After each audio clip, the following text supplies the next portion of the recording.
Hello class, this is Professor Wade Renando with Chapter 12 on our class. Chapter 12 is Southeast Asia.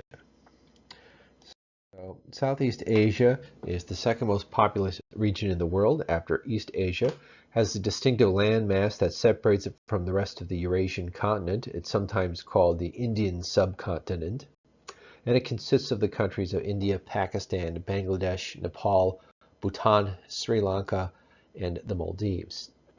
The region has a shared history of colonial rule, specifically by the British, that ruled the region for about 2 centuries from the 17 to 1800s and mid-1900s.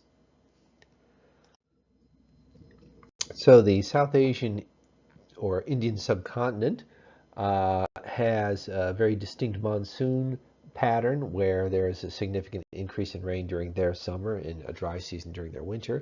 It also has very large mountain ranges to the top. The Himalayan mountains are have the tallest mountains in the world. They're up there. And it's an area that is occasionally is prone to earthquakes, especially in the areas where it is mountainous. And India is bordered by Pakistan to the west and Bangladesh to the east. And then in the south, there are the two island nations of Sri Lanka, the fairly large island there, and then the Maldives, which are a series of low-lying islands whose highest point is just about 6 feet above sea level. So Bhutan, it borders India and China, and it's in the Himalayas. So India has 1.3 billion people. It's 17% of the world's population. It's the world's largest democracy, and it's very diverse culturally, religiously, and linguistically. There are numerous different languages that are spoken. Hindi is the most common language, but there are also lots of smaller languages spoken, and English is often spoken as a second language and among professional classes. India covers about 1 million square miles. It's about a third of the continental United States. So imagine 4 times the population of the United States living in an area about the size of the U.S. east of the Mississippi, and that's about how dense India is. 814 million people voted in the 2014 elections. There was 66.38 eligible voters voted, meaning about 2/3 of the people voted. And those elections that India had in 2014 were the largest elections ever in the history of the world, with 814 million people voting in them. Pakistan is the sixth most populous country in the world. It's a little larger than Texas. It has 202 million people, about 16% the size of India as far as population goes. Pakistan was a part of India when they were both a colony of Great Britain, but it broke away from India in 1947, shortly after the British left India. It's about 1/3 the size of India land-wise, and relations between India and Pakistan have been tense at times. They have had 3 wars since 1947, and both of them are nuclear powers. So it's best if they maintain good relations, but they've had fairly uneasy relations for a long time. The picture on the bottom right is of the Faisal Mosque. It's the largest mosque in Islamabad, Pakistan. It was completed in 1986. It's shaped like a desert Bedouin's tent, so it looks sort of like a nomadic tent. And it's a very iconic symbol of Islamabad throughout the world. This is to Islamabad what the Statue of Liberty might be to New York. Bangladesh is the 8th most populous country in the world. It's about the size of Wisconsin. Wisconsin, however, only has about 5.7 million people, and Bangladesh has 169 million people. It's one of the most densely populated countries in the world. It was originally part of Pakistan. It was created as East Pakistan in 1947. Pakistan was kind of broken up into 2 parts, kind of like the U.S. is with Alaska. But then it became independent from Pakistan in 1971. It has had some success lowering its fertility rate. They've pushed for programs that help reduce population growth within the country. That's been fairly successful. It's a low-lying area with very fertile soil, so you can grow lots of rice, and it's pretty productive, but it also is very vulnerable to tropical storms and flooding. If major typhoons come, it can damage crops and flood major cities. It's also one of the very few areas in the world outside of the U.S. where they routinely have tornadoes. Tornadoes are relatively rare outside of the central part of the US, but they have a few in Australia and a few in Bangladesh. Nepal is a country in between India and China. It's 13 million people. Nepal is in the Himalayas, again, between India and China. It's popular. Its capital is Kathmandu, and it's a fairly large city for that region. It's the largest valley in the Himalayas, so Kathmandu is the largest city in the Himalayas. It has had a Maoist insurgency that broke out in 1996 and continued through 2002 when a peace accord was signed, and then the country has had a relative peace since then. It's about the size of Georgia, and Nepal has 8 of the world's 10 tallest mountains, including Mount Everest. About 81% of Nepal is Hindu, and that's the highest percentage of any country that's Hindu. Bhutan is a small country. It has 733,000 people. It's between India and China. It had an absolute monarch until 2013 when parliamentary elections were held. And it has very strict, tight environmental laws, and they're trying to promote ecotourism. This is an area that's never really been industrialized or developed. There are no major factories or anything like that in there. And because of that, they're trying to market themselves as a pristine place where you can go and visit, and it looks almost like a bygone time. So they also have come up with something called gross national happiness, and this is supposed to be something that's an alternative to gross domestic product, and it's supposed to promote sustainable development, preservation and promotion of culture, conservation of the natural environment, establishment of good government, and some other things. So it's a trendy spot to go to. It's usually expensive to visit. You often have to pay a fee just to stay in the country for a day, about $500 a day just to visit. But that's their way of generating revenue for the country with tourism. So Sri Lanka is 20.3 million people. This is the island off of the southern tip of India. Civil war erupted between the Sinhalese majority and the Tamil separatists. That's an ethnic minority that's on the island.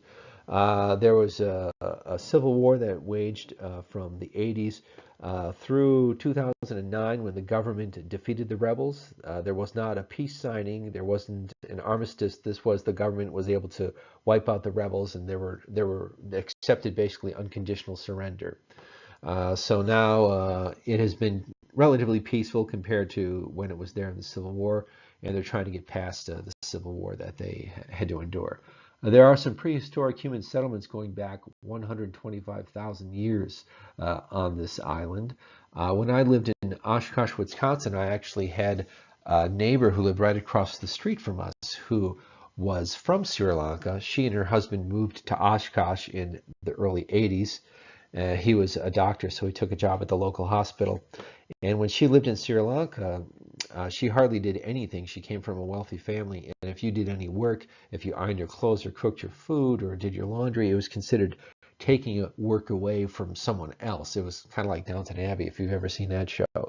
So when she came to the U.S., she was kind of pleased that she got to do some things for herself, like drive herself around, and she got into cake decorating. She really loved that. She took some classes at a local college in cake decorating, and that was one of her biggest hobbies because she wasn't able to do anything like that back in her home in Sri Lanka.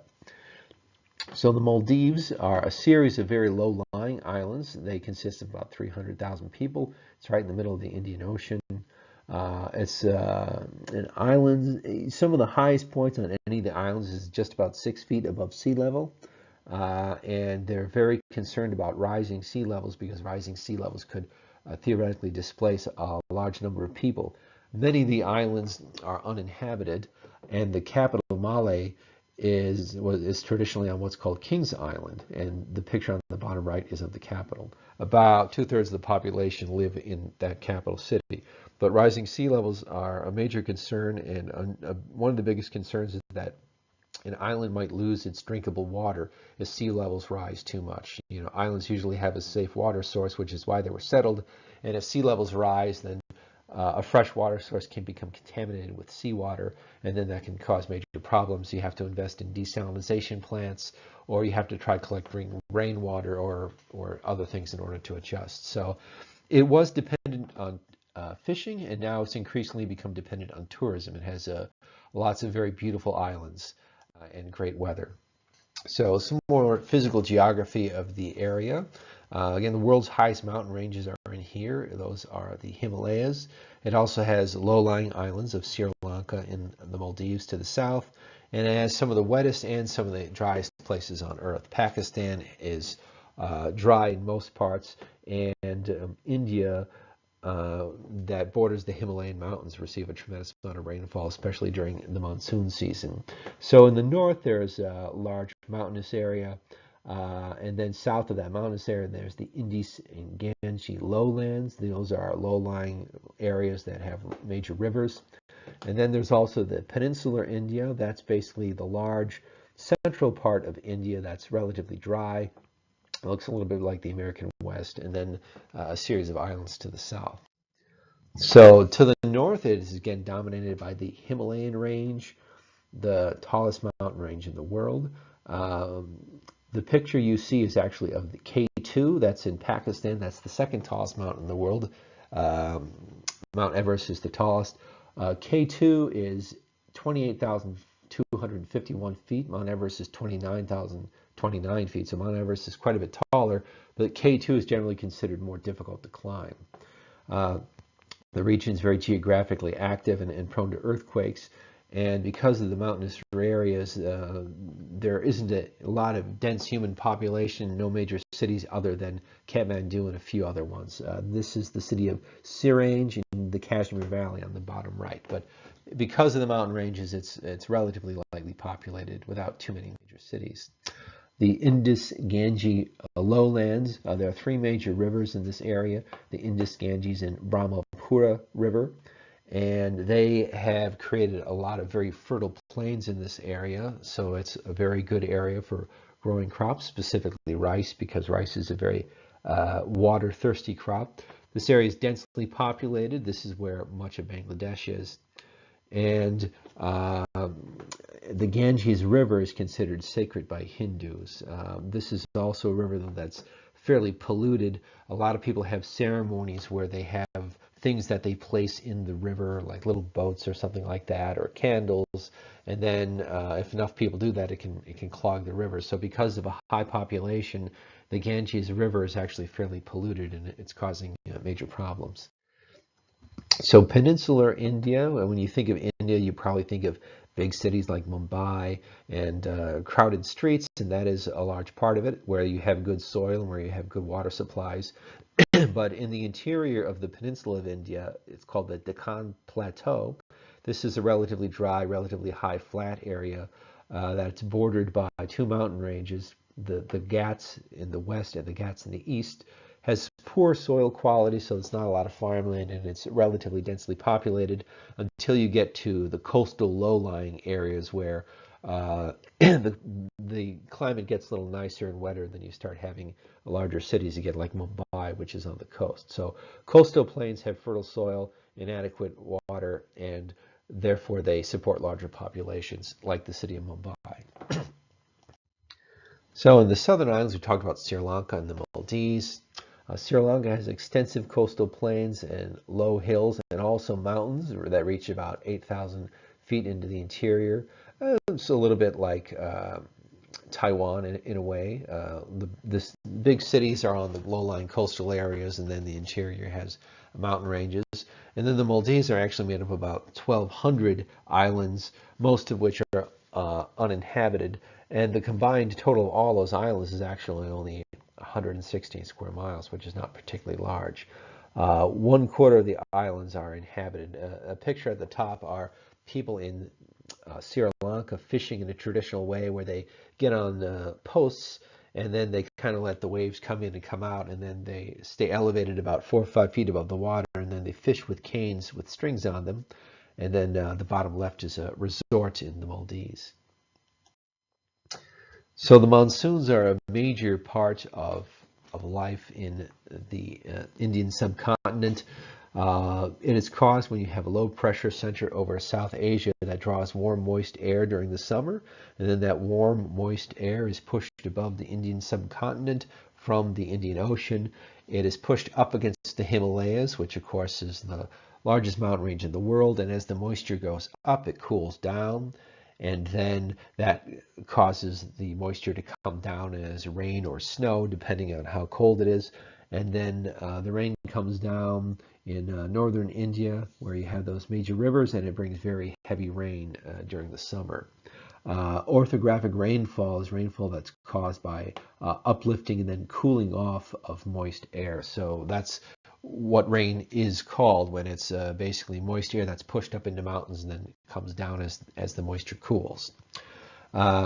These seasonal winds change, and again in the summer, roughly April to September. They go from the Indian Ocean up towards the north, and then during the winter it's drier, and then the winds tend to reverse, and then there's a high pressure area forms over northern Asia.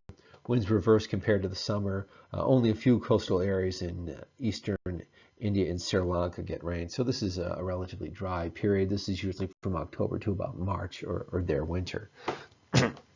So to give you an example of what the wet and dry season look like, these are the Western Ghats of India. The picture on the top is the dry season, which would be their winter, roughly October to March. And then the picture on the bottom would be the summer. And it's, as you can see, the same area, much more lush, much more green. And that would be roughly from May through about September would be the summer. So here's the area broken down into Köppen graphs of climate categories. Again, A climates are wet climates, B are dry climates, C are mid-latitude mild climates, and those three letters A, B, and C dominate the area. A lot of wet climates, a lot of dry climates in the northwestern part of the region around Pakistan, and then the northeastern part has humid subtropical or mild mid-latitude climates. So the area that's AW, the tropical wet dry savanna, that's similar to parts of Africa or parts of central Florida. The CW part, the mid-latitude mild, would be similar to the southeastern part of the U.S., Georgia, North Carolina, South Carolina. And then the desert and subtropical steppe would be similar to parts of the American Southwest. The AM area is tropical monsoon. That would be similar to maybe parts of Hawaii, but nothing in the continental U.S. is like that. Those are the areas that get very heavy rain in their summer and then very dry during their winter. And you can see different cities. The temperature doesn't vary very much, but the blue bars represent rain, and in the cities, especially in the AM regions, there are huge spikes in rain during June and July, and then it drops off significantly during their winter. So some of the environmental issues that are affecting the area are a lot of the same that are affecting many different areas. There are concerns that snow melt will temporarily lead to flooding, but after the snow is completely melted, a lot of areas might lose reliable water supplies. Dams along some of the major rivers have generated clean electricity, but also caused disruptions in the native fish population and caused some floodings in the areas that are backed up by the dam. The Ganges Delta, sediment brought down from the highlands creates a vast low-lying delta that is densely populated, but also can be vulnerable to typhoons and other problems.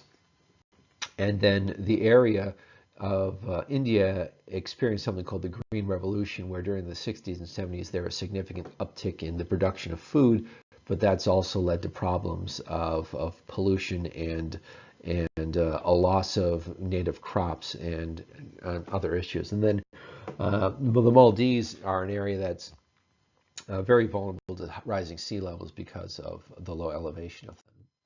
So Bangladesh specifically is vulnerable to flooding. Again, it's very densely populated, and because of that, if it floods, a lot of people can be displaced or hurt by the flood. In 1998, 2/3 of the country was flooded by a storm, so it's an area that's very vulnerable to flooding. The region is also has been hurt by deforestation. Tropical monsoons cover much of the area, but a lot of the forests have been cut down for timber. Again, sometimes it's formal logging sanctioned by the state, sometimes it's illegal logging. Some areas that have been cut down have been replaced with eucalyptus trees that have been planted as a source of timber. Eucalyptus trees are native of Australia, and they're what koalas tend to live in. But when you have an artificial forest where the trees are planted kind of like rows of corn, it doesn't attract a great deal of natural life. It's not the same as the forest that it replaced. So as you can see on the bottom right picture, that's a eucalyptus forest that's been planted for timber, and it just doesn't support wildlife the same way a traditional forest would. China is a major importer of commodities from this region. China imports 22% of all the world's commodities, including palm oil, cattle, paper, soybeans, timber, and so on. And demand in China for these raw natural resources is what's led to some deforestation in the region. So desertification is also a major issue. Again, that's an area where deserts are growing. It can be caused by people using too much underground water, depleting aquifers, and then once aquifers are depleted, they can't support any farms anymore or cattle, and then they often have to move on. India, about 25% of the country is undergoing desertification, so it's a major problem. A lot of money in scientific research and institutions have been investing time and resources into trying to reverse this, but it's very difficult to reverse. In order to reverse it, you almost have to have water in order to plant vegetables and plant vegetation and sustain it long enough to build up, and it's difficult to do. There have been some successful wildlife protections in the area.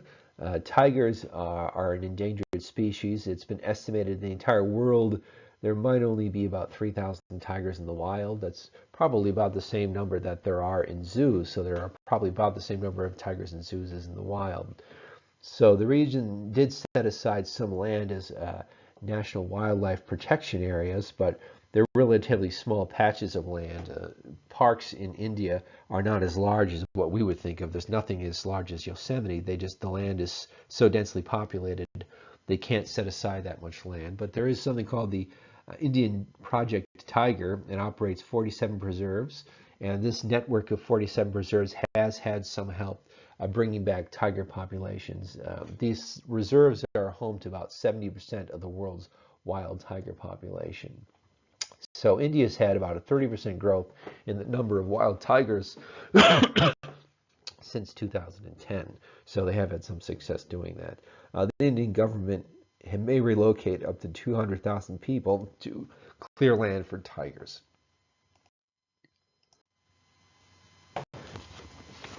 So South Asia is vulnerable to global warming. Even a minor rise in sea levels could submerge many parts of the Ganges Delta, and as many as 7 million people could be displaced from coastal areas by the end of this century if sea levels rise even about 6 inches to a foot. The Maldives could be completely submerged by the end of this century if some of the more pessimistic sea level rise projections turn out to be true. The Himalayas are an area that provide a tremendous amount of water for parts of India and China. Moisture from the Indian Ocean gets up into the Himalayas. It comes down as snow and forms huge amounts of ice, then that melts, and then that helps provide clean water to rivers in East China and India. And if snowmelt continues, certain cities that are very dependent on water from snowmelt could have water shortages. Pakistan is already very vulnerable to water shortages. So melting snow is a major issue in the region. You can see the picture on the top right is in 1968, and then the bottom right picture shows the significant loss of glaciers that they've had in parts of the Himalayas. High winter temperatures could also hurt Pakistan wheat production.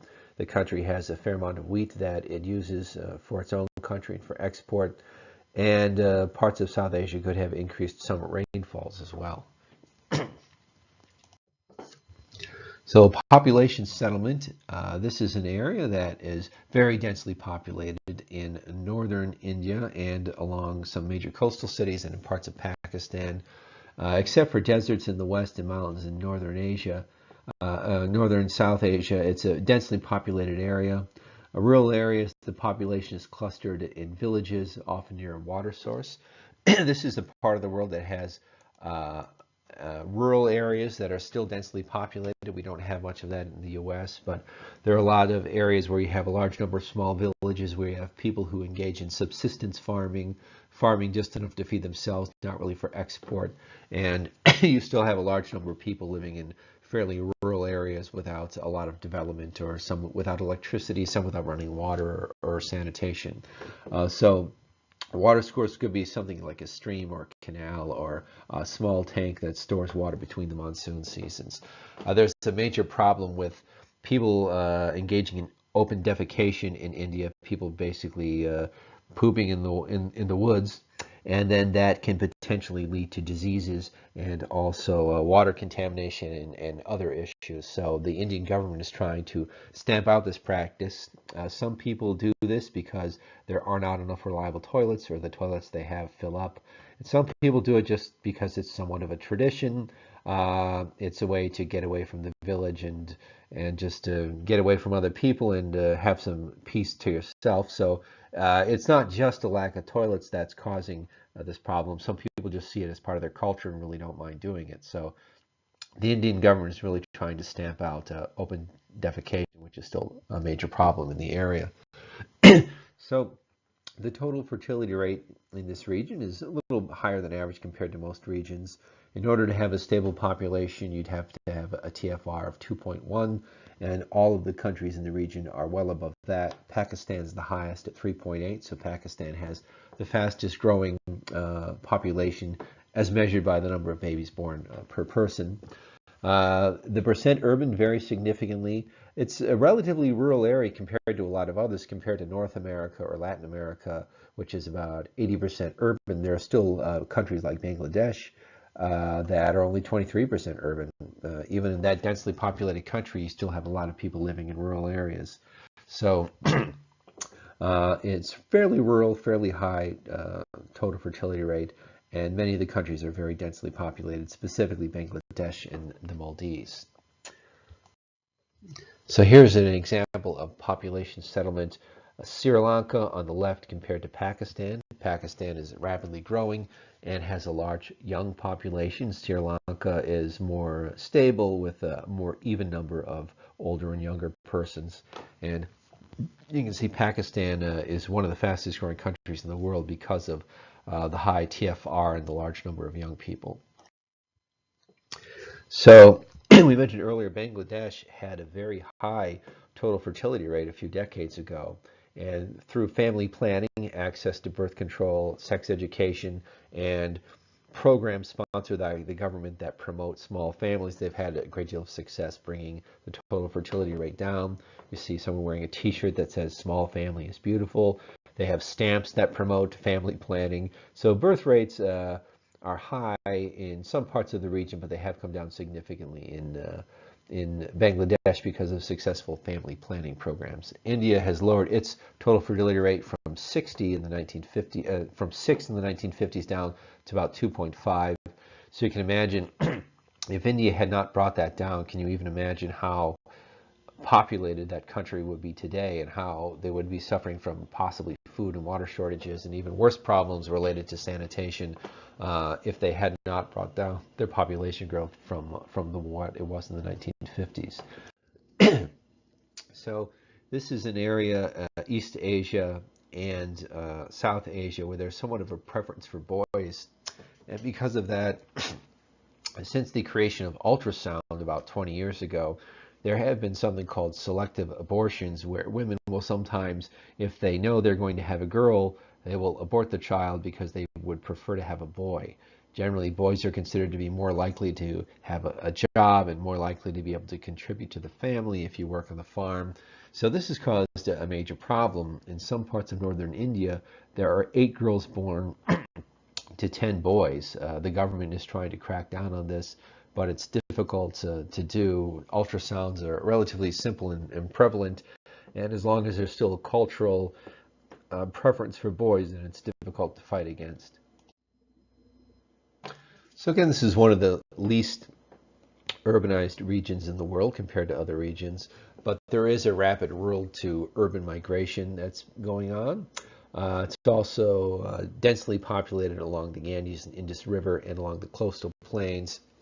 There's also been a lot of movement in the area where large refugee populations in Pakistan have been fleeing from rural Pakistan to other parts of Pakistan, let's call it internally displaced people.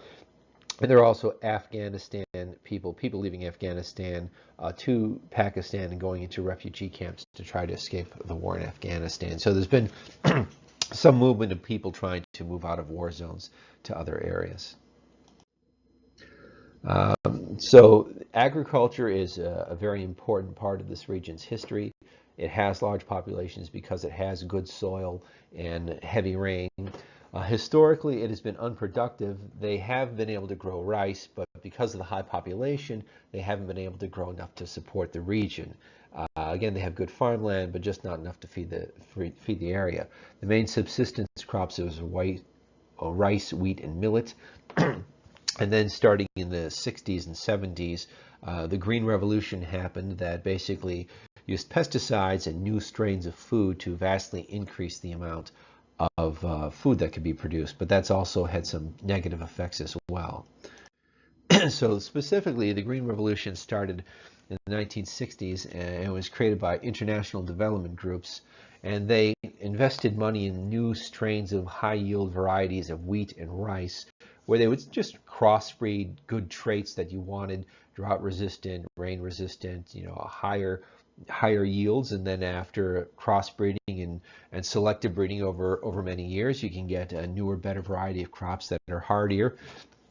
Also, low-interest loans were given to people for farm equipment, fertilizer, and irrigation systems to expand the amount of land that could be farmed, and using nitrogen fertilizer to increase crop yields. And this was actually very successful. And South Asia turned from a region that had chronic food shortages to a region that was self-sufficient in the span of about 20 years, from the early 1960s to the early 1980s. India more than doubled its grain production between 1970 and the mid-1990s. So they were able to grow more wheat, more rice, more sorghum, and a lot of other food. In 1961, India was actually on the brink of a mass famine, and then an American agriculturalist named Mormon Borgwell was invited to India to advise the government of India. And then he selected the region of Punjab as a test site to try these new strains of crops and new irrigation techniques and new fertilizers. And that region was selected because they had a lot of reliable water supply and had a history of agricultural success. So it was one of the best farming areas in India. And then they were able to significantly increase yields. Norman Borlaug was an agricultural biologist. He passed away recently. And he's the one who helped develop these high-yield, disease-resistant strains of wheat and rice to improve the agriculture of the area. And he actually won the Nobel Peace Prize, the Presidential Medal of Freedom, and the Congressional Medal of Honor, one of only about 6 or 7 people to have received all of those awards. Sometimes he is nicknamed the man who saved 1 billion lives, and that's not much of an exaggeration.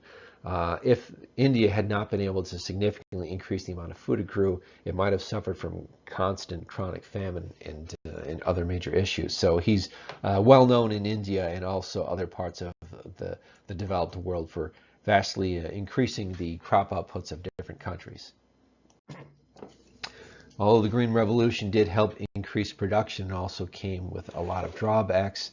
Pollution was caused by a lot of chemicals that were used to keep pests away. It did help increase yield, but it also meant that these chemicals could get into the rainwater during rainstorms and then pollute water. New crops also didn't have the natural resistance to pests and diseases. A lot of the new crops were developed in labs in the US. And unlike crops that the Indian people had been using for decades or centuries, which had built up a natural immunity to local pests and insects, some of the new crops didn't have this immunity, so pesticides were necessary to keep them in check. New crop strains and fertilizer were also somewhat expensive. Farmers who could just use seeds and then collect seeds and use the seeds that they used to plant next year's crop had to buy new types and new strains of seeds, and that cost money. And the fertilizer equipment and the irrigation equipment cost money. So many farmers had to go deep into debt in order to pay for the equipment and seeds necessary. And then unfortunately, it's fairly common in India and other parts of the region to have an outbreak of indebted suicides among farmers. Farmers that are very deep in debt think that if they take their own lives, they might be able to eliminate the debt from their family. So unfortunately, this is a pretty sad situation happening in many parts of rural India now, where farmer suicides can be in the hundreds in some regions in a single year. So it's a major problem in the region. Essentially, the pollution and the debt that you have to go into in order to get the equipment for crops grown in the Green Revolution style. So this is urban South Asia has had a lot of very rapidly growing cities, like we talked about, Karachi, Mumbai, Calcutta, and it has had serious problems with rapid growth that it is continuing to deal with. Slums in this region are called bustis. They're called favelas in Latin America. Slum is kind of a general term for these large informal settlements where people move into land they don't legally own and set up shop because they can't get land through legal means.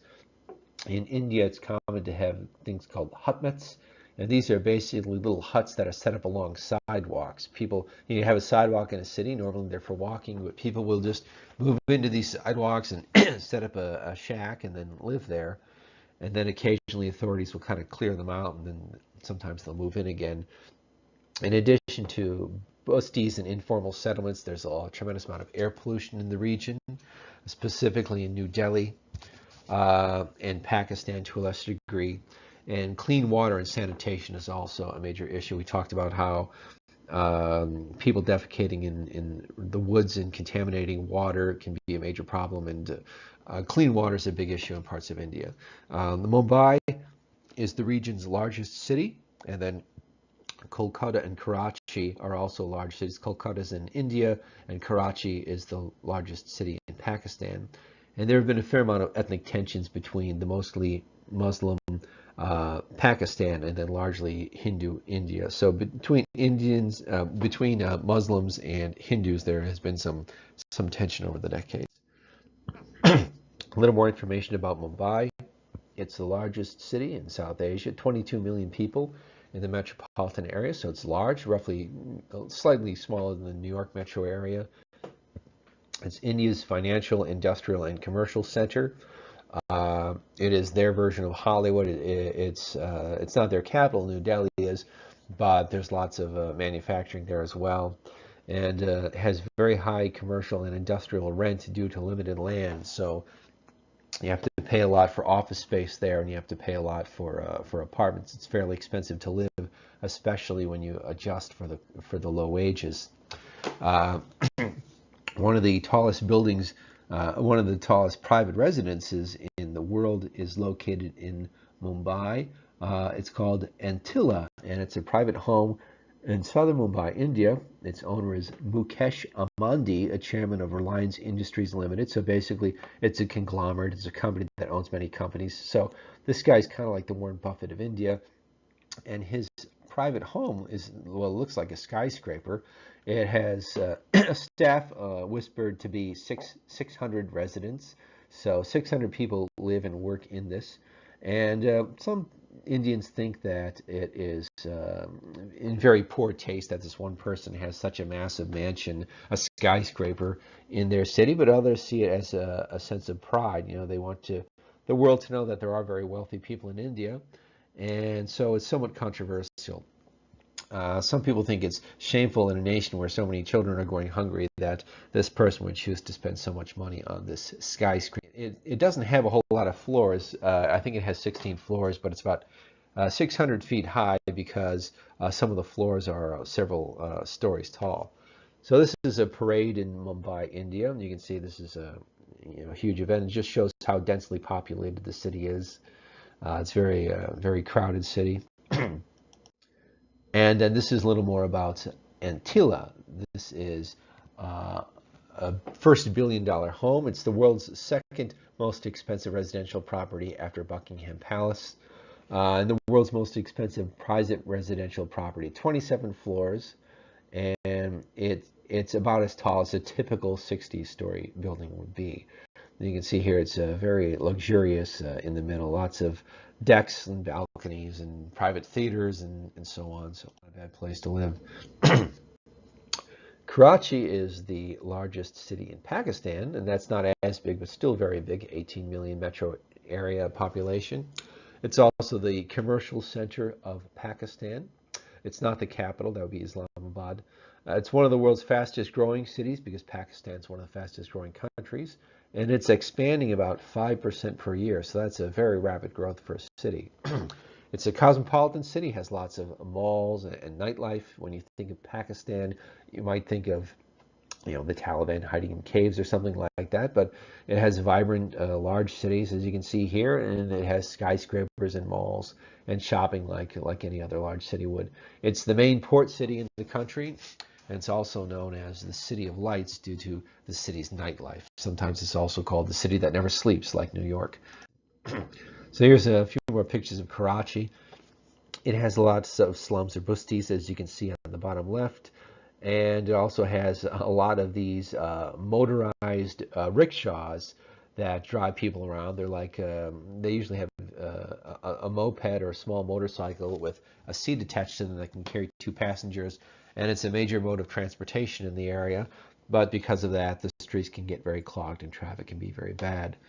And the picture on the bottom right is of a major port in Karachi.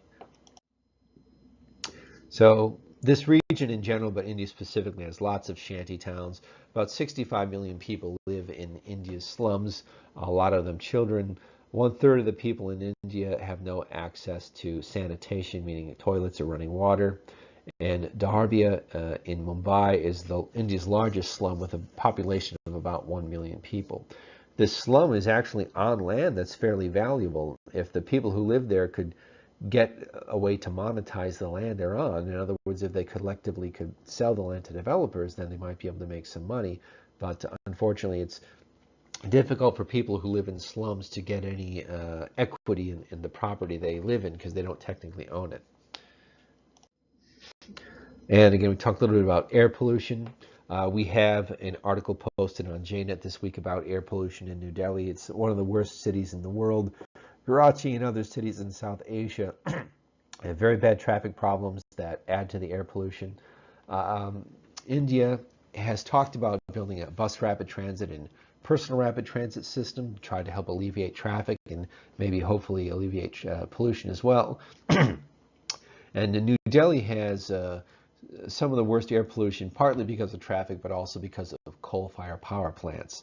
It's twice as toxic as Beijing, according to the World Health Organization, and Beijing is pretty bad. So traffic and pollution are major problems in these rapidly growing cities. So this area has a very large Hindu population, and also Hindu is a very old religion. It's so old it's difficult to even trace when it started. And then later on, during the Middle Ages, Islam started to move from northern India into India. And then large portions of India were controlled by a group of people called the Mughals, who were a closely knit group of sort of aristocratic Muslims that ruled over much of Hindu India. And then in the 1700s, the British started to move in and colonize India. And then Hindu nationalism has recently arisen, and these are people who closely associate Hinduism with India and are somewhat not very tolerant of different ethnic religions within their country and want India to be a more homogeneous Hindu nation. And there's also a problem with Islamic fundamentalism, which is somewhat like Hindu nationalism. And organizations like the Taliban or Muslim hate groups are somewhat prominent in the region as well. So the British imperialism added a lot of cultural features to India in the 20th century. They helped build railroads in the 1900s and 1800s and brought English into the country. So there have been some positive aspects of British rule, but most Indians are glad to have them gone. So origins of South Asian civilizations, we talked about Hinduism. A caste system is closely associated with Hinduism. Basically, that is when you have different levels of people, and at the bottom are the pariahs or the untouchables, and then the highest caste will be priests and warriors. And Buddhism is also fairly common in the region, especially in Nepal and the mountainous areas of the region. And then Islam is common in Pakistan, it's the dominant religion. And then there's a large Muslim minority in India too. Over 100 million people in India are Muslims. And we talked a little bit about the Mughal Empire that ruled over much of India in the 1700s. The picture on the top is of a Hindu temple, and the picture on the bottom is of a large fort built by the Mughal Empire in the 16 and 1700s. So contemporary geographies of the region. Again, Hindu is dominated in India, bordered by Muslim countries of Pakistan and Bangladesh. Bangladesh is predominantly Muslim. About 150 million Muslims live in India, 15% of the population. There's also another large ethnic group called Sikhs, and they are neither Hindus or Muslims, but they have a culture that's somewhat a blending of both, and they are the majority in Punjab, which is a region in India. You can see the area in orange is an area that's predominantly Sikh, and that is the Punjab region. Buddhists are in Sri Lanka and Bhutan and Nepal, again, some of the mountainous areas. So essentially, this map shows Muslim areas in green, Hindus in yellow, and then there are lots of areas that are kind of a mix of different religions or multiple religions. So we talked a little bit earlier about the caste system. This is a system of essentially ranking people based on their importance, and it's closely associated with Hinduism. It's fading, but there historically was a strict division of society into hereditary groups. Priests were at the top, then warriors and rulers, skilled tradesmen and merchants, and then unskilled workers, and then at the bottom were people called pariahs or Hajians, that are an outclass, or sometimes called untouchables. And these untouchables were the people who were basically given some of the worst jobs, handling the dead, cleaning out toilets. Just some of the worst jobs historically in India were given to this very low caste. With urbanization, there's been some fading and de-emphasizing of the caste system, but it's still somewhat prominent in rural, more traditional cultures. Of some of the large religious minority groups, Christianity is fairly common, about India's third largest religion. It's about 24 million followers.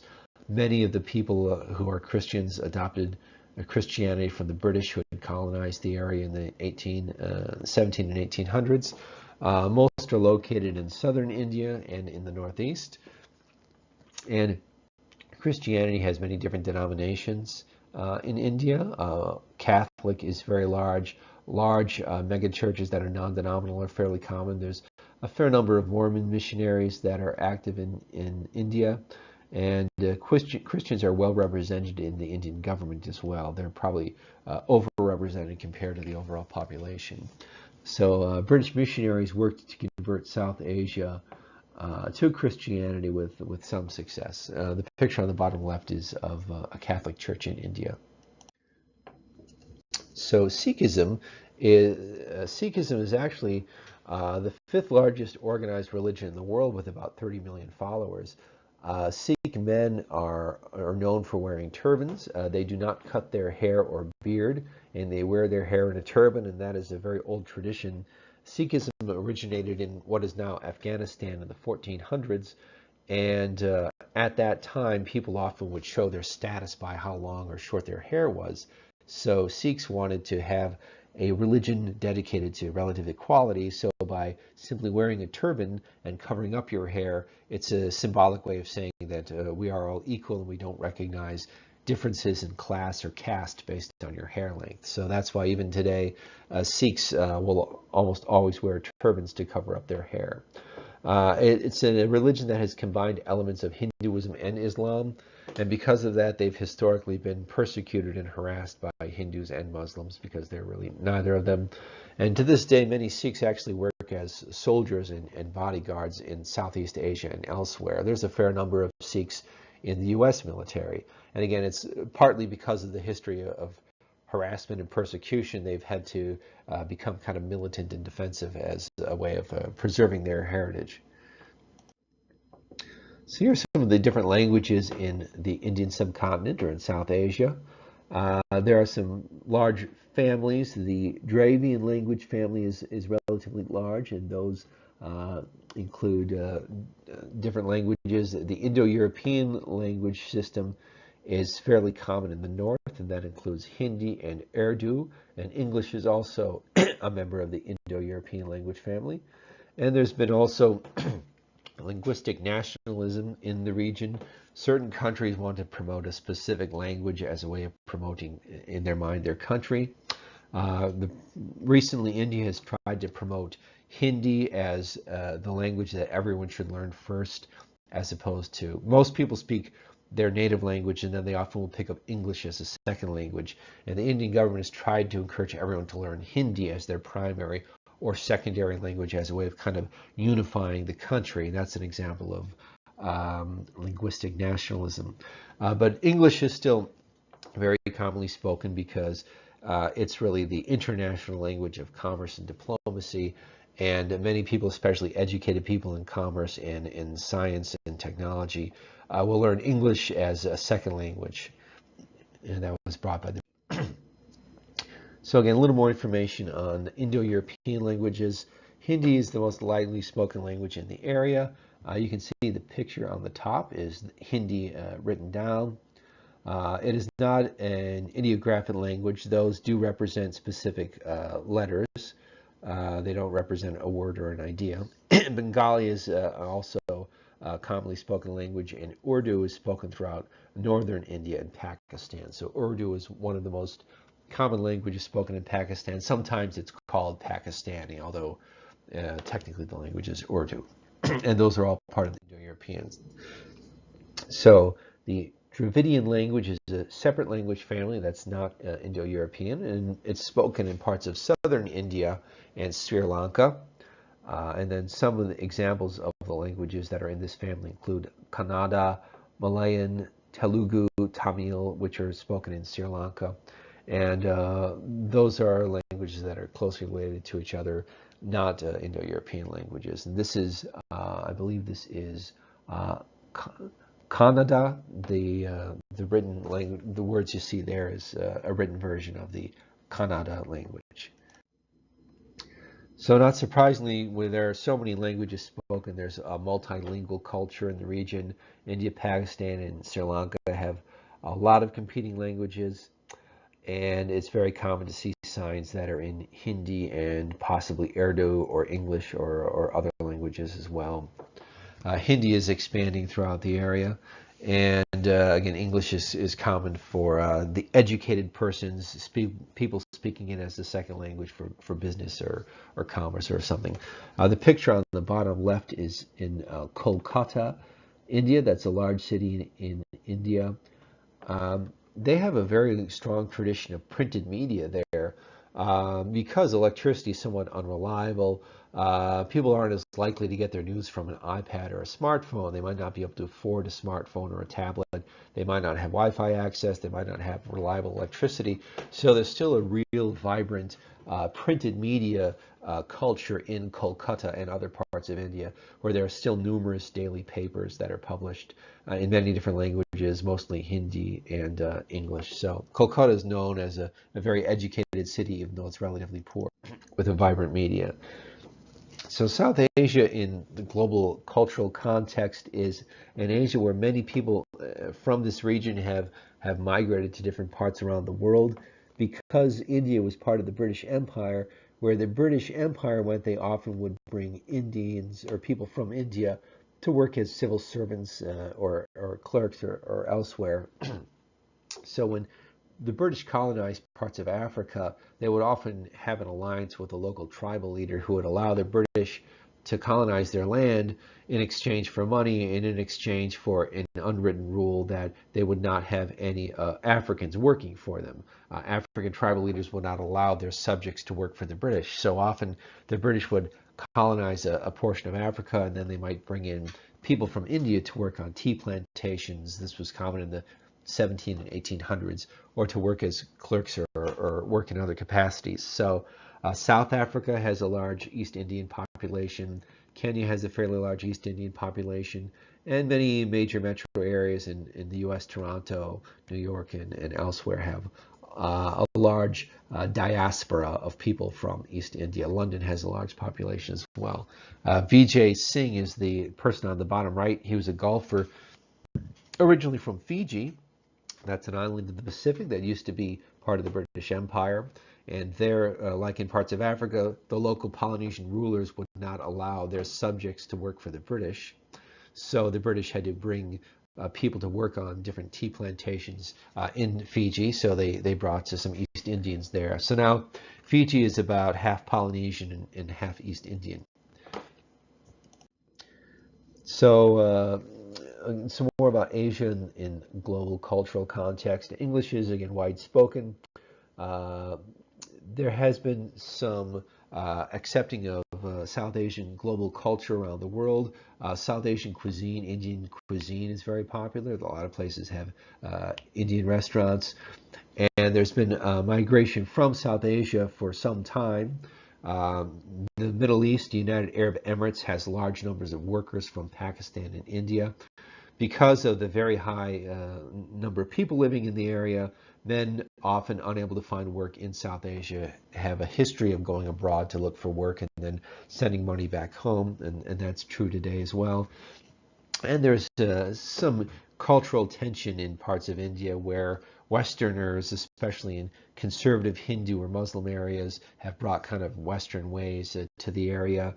The picture on the bottom right is Goa Beach in India.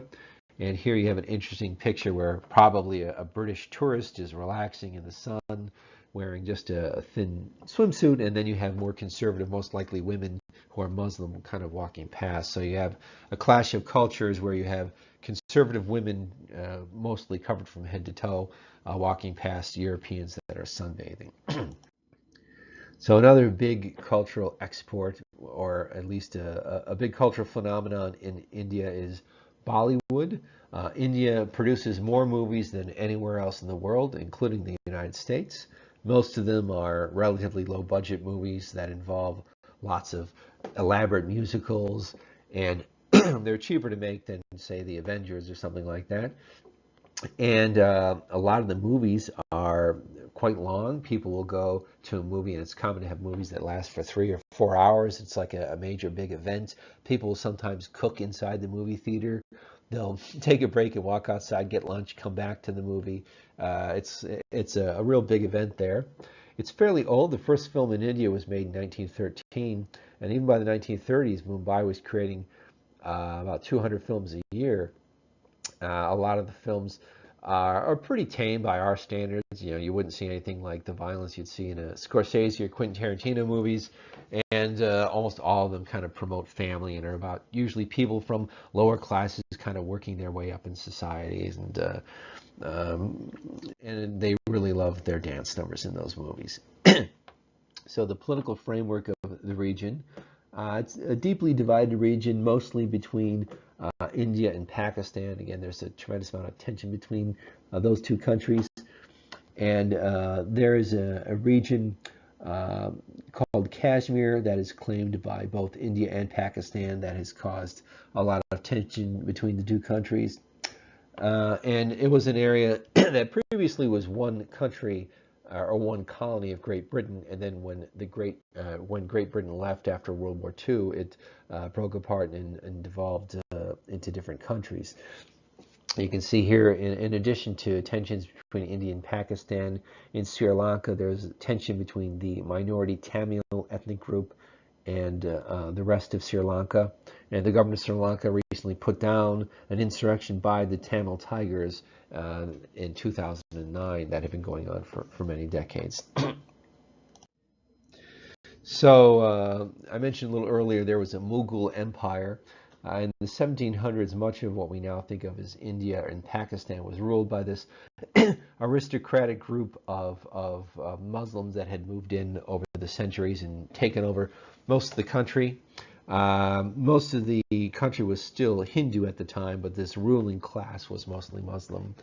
And in the 1700s, there were also a lot of small colonies set up by the Portuguese, English, French, and Dutch for the sake of trading, kind of like Hong Kong or Macau was in East Asia. Lots of these different empires set up trade in the region.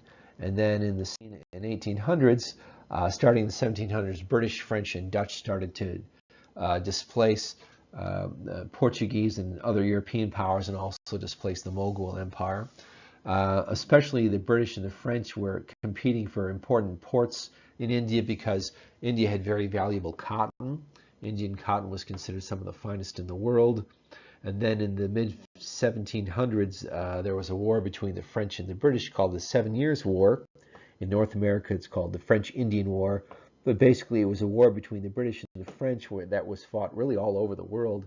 And eventually, the British won. They pushed the French out of India, and they also pushed the French out of Canada, too. So they essentially were fighting over colonies, and Great Britain won that war. And then starting in the 1700s, they had more or less complete control of the country. So the British had a company that ruled on behalf of the British Empire called the East Indian Company. They were like a massive military contractor, and they basically ran their own private army, and they ran India for about 100 years. By the 1840s, British control over South Asia was almost complete. There were only a couple small areas that weren't under their control. And then in 1857, a lot of Indian trained soldiers who were mostly Hindu or Muslim rebelled against the British for many different reasons. Essentially, the Indians see this as their war of independence against the British Empire, just like we see the Revolutionary War. So there was an uprising against British colonial rule for numerous different reasons. The British were able to suppress this. They call it the Sepoy Revolt. That's what British people called Indian soldiers. The Indians see it as their attempted war of independence that was suppressed. But again, Great Britain suppressed the revolt or the war after a fairly bloody 2-year war. And after that war, the East Indian Company was dissolved, and Great Britain put direct control over the country. They didn't farm out ruling the country from this company anymore. So by 1900, the British Empire controlled all of this region with few exceptions. Nepal was a British protectorate, meaning they were independent, but they had close alliance with Britain. And then Sri Lanka, which was known as Ceylon at that region, was part of the British Empire. And as you can see here, anything green is direct British rule. Anything orange is indirect British rule or an Indian state. And then Portugal had a very small presence in Goa. So Great Britain, early 1900s, controlled the region. In the 1920s, South Asia had massive political protests for independence. They basically increasingly wanted self-rule and wanted to push the British out. Gandhi was a leader of this non-violent protest against British rule, and he wanted an independent and unified India. And Mahatma Gandhi led a series of nonviolent resistance, including hunger strikes, encouraging civil servants who worked for the British who were Indian to quit so they wouldn't have civil servants to administer the country. And then shortly after World War II, Britain, which was devastated after World War II, no longer had the resources or the desire to control India, and then they withdrew from India in 1947. As you can see here on the bottom, it's a political cartoon that says, "Freedom for India, goodbye Great Britain," and then the British are getting on a boat and it says, "Good luck, you'll need it," because as soon as the British left, lots of different factions in India just started fighting with them. There was a lot of political unrest. Mahatma Gandhi was assassinated by a Hindu nationalist who thought that he was being too kind and tolerant of Muslim minorities in India, and he was shot in January 30th, 1948. And then that was about the same time that there was a massive partitioning of India. Essentially, the predominantly Muslim north became Pakistan. The rest of the country became what we now know of India. And then people who were Muslim in India started migrating to Pakistan, and people who were Hindu in Pakistan started migrating to India because they were concerned that they would be persecuted against. About 14 million people were displaced during the partitioning, and about 1 million people were killed in this very bloody and violent partitioning in riots and in low-level violence and so on. So Hindus and Sikhs fled Pakistan, and Muslims fled India. And now Pakistan is overwhelmingly Muslim, still has large numbers of religious minorities in it. So this is South Asia today. Again, you have Pakistan, India, Nepal, Bhutan, Bangladesh, Sri Lanka, and the Maldives. And we talked a little bit about Kashmir. This is kind of a very disputed region between India and Pakistan. It's claimed by India. This actually shows some of the different territorial disputes in the region. Area that's orange is claimed by India but controlled by China. Area that's yellow is claimed by India but controlled by Pakistan. And then green is claimed by Pakistan but controlled by India. So this very fertile valley called Kashmir has a lot of territorial disputes in it between India, Pakistan, and China. So other political issues in the region. Bangladesh has a very high population density, and because of this, many people in Bangladesh have been illegally migrating to some more rural parts of India. And because of this, India is in the process of building a 2,500-mile long fence between India and Bangladesh, very much like the partial border wall that the U.S. has along our border with Mexico, most of which was built during the Obama administration. And there also are areas in northern parts of Sri Lanka that Tamil Tigers, of course, again went into a war with the government of Sri Lanka and were forced to surrender. But that country is getting a little bit better. There's still some ethnic tensions in Sri Lanka between the majority and the Tamil minority. So India and Pakistan have an ongoing Cold War between the two countries, and they're both nuclear powers. There's also been tensions between China and India and occasional territorial disputes and skirmishes along the border between India and China. India would like to be independent from China, and India's population is growing and will most likely surpass China. So India sees China's rapid development and would like to copy some of the success that China has had improving and growing their economy. So China sometimes sees India as a rival in the region, and India sometimes thinks China has tried to undermine them and prevent them from growing as rapidly as China has. Pakistan is very complex geopolitics.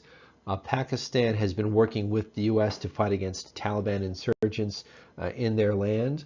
But at the same time, Pakistan is concerned that if Afghanistan, to their north, has good relations with India, then they'll be surrounded by hostile countries. So many people have speculated the government of Pakistan is using the Taliban to try to destabilize Afghanistan so they won't be surrounded by hostile countries. So Pakistan has a very complex relationship with all of its neighbors, including the U.S. and other countries. So economic and social development. This is an area that varies significantly on the Human Development Index. It has a life expectancy in Bangladesh relatively high at 71, Sri Lanka relatively high at 74, but nonetheless a little less than it would be in the U.S. There are poor areas, and then there are areas of great wealth, and there are areas in India that are very technologically advanced. But the region as a whole is relatively rural, relatively poor, and a large number of people living in poverty or extreme poverty. You can see percent of population living below $2 a day. Bangladesh, 3/4 of people are living below $2 a day. India, it's a little better, but not much at about 60 people. And then you have Bhutan, which is relatively prosperous with only 15% living in extreme poverty. So a relatively poor region. So again, they've had problems with chronic malnourishment and undernourishment. Because of problems with reliable water and food, some people in India and this region in general grow up stunted because they can't get enough nutrition when they're young. Sanitation has been a problem, and of course, 50% live on less than $2 a day. India does have a growing middle class, although it's still relatively small as a portion of the population. It is growing, and it's had an economy that's been relatively healthy over the last few years. It's fairly balanced. You know, they have some food, some high-tech companies. Of course, they have a lot of call centers that they've had there. Because they have a large number of people, they have relatively cheap labor, and this has been an advantage, and the economy is doing relatively well. So a little bit more about South Asia's middle class. India's economy grew faster than China's in 2015. This is partly because they had low gas prices. And India's currency, the rupee, has gained in value against the dollar in recent years. So Indian consumers have been buying, some things that are made in India, some things made in China and elsewhere. But it does have a rapidly growing middle class, still relatively small. Nepal and in Bhutan, they've tried to promote tourism. Bhutan has had a very tightly controlled tourism. Nepal, not as much. Tourism is actually the largest industry in Nepal. It has 8 of the 10 highest mountains in the world, so it's very attractive to mountain climbers. And it's a destination for mountaineers, backpackers, people seeking adventure. And Hindu and Buddhism also have a strong influence over the region, so there are a lot of beautiful Hindu and Buddhist temples and so on. So this shows kind of a breakdown of economic development in the region. Areas in green are wealthier than areas in yellow. And as is often the case, coastal areas that are integrated into the global economy are usually wealthier. And then as you get further into the interior where the infrastructure typically isn't as good, roads aren't as good, there isn't as much of an access to seaports, those areas tend to be less wealthy. So you can see the southern part of India and Goa and other regions with major ports and more investments in technology are wealthier than some of the interior portions of the area. So some of India's growth centers. India, again, has a large number of diaspora. Those are basically people from India living abroad. Some might be immigrants. Some might be people who have never lived in India and just have ancestors who are from there. But some of these Indian diaspora work overseas and then send money back, especially in the United Arab Emirates, for instance. And India's also invested heavily in technology. In fact, some parts of the Indian plateau are called the Silicon Plateau as opposed to Silicon Valley, which is in the San Francisco Bay Area. A picture on the bottom left is of the Central Business District in Mumbai. There are a lot of skyscrapers there and a lot of skyscrapers that are being built up. And then the bottom right is Infosystem Corporate Campus, and that's in Hyderabad. That's a city in southern India that's well known for technology. So has a lot of abundant technical talent. Having a large number of English speakers has come in handy because this means that they're able to work with and communicate with people in the US and in England and other parts of the world. And it's always had at least a small portion of the population that has been well educated. So technology has been a big factor helping to drive the economy in India. So globalization in South Asia's economic future. Economic reform in India started basically at the end of the Cold War, like a lot of other countries. Starting in the early 90s, like China, India tried to engage in something called greater integration, neoliberal economic policies, adopting economic policies similar to what we have in the US, limited government, trying to attract foreign investment, trying to educate large numbers of people and try to develop a consumer class, people in India who have money that they can spend to help drive the economy. There's been rapid growth in the tech sector, and then There has been some improvements in infrastructure, meaning roads and ports and bridges and so on, but a great deal still needs to be done. India has gone on a massive building spree, building freeways to try to connect different parts of the country. And they have done that in some of their major cities, but they are still light years behind China. China's had massive amounts of investment in roads and infrastructure. They've built a highway system that is now almost as large as the U.S., and they built it in about half the time that we have. So India is coming along when it comes to infrastructure, but still far behind China and far behind what they need if they want to compete more competitively in the global market. So social development, this is an area that has relatively low levels of health and education. Uh, as we saw earlier, southern India and Sri Lanka is a little more educated and better educated. This picture here is of a school in Sri Lanka, and it's in a city called Kerala. And the role of women in the region has been uh, somewhat traditional, to put it politely, backwards perhaps to put it more accurately. There have been problems of women who have been victims of rape who have had a difficult time getting justice. Police seem to be somewhat indifferent to it. There's a low social position in Hindu and Muslim cultures for women compared to other cultures, although it's changing to some degree.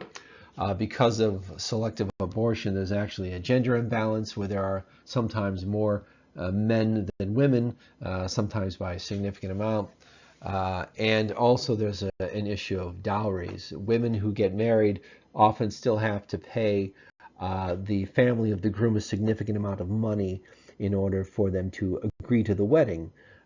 It's really probably not a whole lot different than in the U.S. We pay an insane amount of money to host a wedding, but in India, you traditionally have to pay the groom's family in order for them to accept a woman into their family. So they are somewhat behind the rest of the world when it comes to the status of women in cultures, although they have had some prominent female politicians. Gandhi's daughter became Prime Minister of India after he was. So there are some women in high-ranking positions of authority. There's a TED Talk I posted on JNet that talks about a female police chief who got her job as a prison reformer and then became a police chief and tried to look for new ways of trying to rehabilitate criminals instead of just housing them in prison. So there are prominent women in government in the region, not as much compared to some other regions. So a little review. South Asia is defined as a world region in Chapter 12, which is the following is not part of this world region. So which of these countries is not considered part of South Asia? And that would be India, Bangladesh, India, Pakistan, Bangladesh, India, Pakistan, and Sri Lanka would be, and China is considered part of East Asia. So what time of year do monsoon rains arrive in South Asia? And that would be during the summer. So the summer is the wet season where they have the monsoon rains come, and then they reverse during their winter, roughly say October to February, when it's dry, and then the wind comes from the interior towards the ocean during the dry season. So climate B climates are most prevalent where? Of course, if you remember, B climates are dry climates. Those would be deserts or arid steppes. And those would be most common in Pakistan, the area to the western part of this region. Pakistan is mostly desert. Which South Asian country has seen a significant decline in its total fertility rate due to strong government support? And that would be, as we talked about earlier, Bangladesh. They've had total fertility rate that's declined significantly from the 1950s and 60s, and they have access to birth control. They promote small families. They have birth control messages on their stamps, and they've been very successful bringing down the total fertility rate in their country. With a metropolitan area of 22 million people, this is South Asia's largest city, and that is Mumbai in India. Karachi is also large, but not quite as large. Kathmandu is only about 1.5 million people. So Mumbai is the largest city in this region, and it's The Ganges, Indus, and Brahmaputra river valleys support large numbers of, and that is people. These are very densely populated regions. These are still regions that are largely rural, so you have a large number of families working subsistence farms on small plots of land in the countryside. Which country experienced a prolonged civil war from 1983 to 2009? And that would be Sri Lanka. Again, the Sri Lankan government was fighting a civil war against a group of people called the Tamil Tigers, and that was an ethnic minority of people called the Tamils in the northern part of the island. And eventually, after almost 17 years of fighting, the government won, and they were able to soundly defeat the Tamil Tigers. The state of Kashmir is claimed by both India and Pakistan. India has had some territorial disputes with Pakistan and China over the years. In the global marketplace, Bangladesh is competitive in, and I don't know if we spoke about this specifically, but it is textile manufacturing. This is mentioned in the book. Lots and lots of clothing is made in Bangladesh because they have large amounts of relatively inexpensive labor. There's a good chance that something you own says made in Bangladesh on it. If you have any questions, please email me at whernando@jccmi.edu. So after this, we have Southeast Asia, and then after that, we will have our second online test that I will be posting shortly, and I'll be posting a video study guide explaining what is likely to be on that test. It will be a little shorter than the first test because we're only covering 5 chapters instead of 6, so it will be, I think, about 13 questions shorter. But it's set up similar to how the test was the first time. Make sure you take the test relatively soon after it's posted to make sure that it is done before I have to have my grades in. So give me an email if you have any questions. Thank you.